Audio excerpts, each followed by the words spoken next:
Бэхин осож бүтгэрсэн ширээний ард сэрсэн уг бүхэн түүхүүгэж чиний тухай бодоо харин дуу болж шигэн ордоцсон хаваа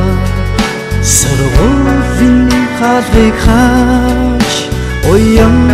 болсон дуугаа ангааран дуудсан бивэнэ түшин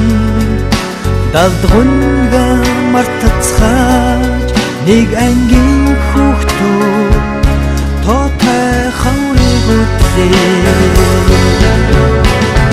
он цагийг хамт туусан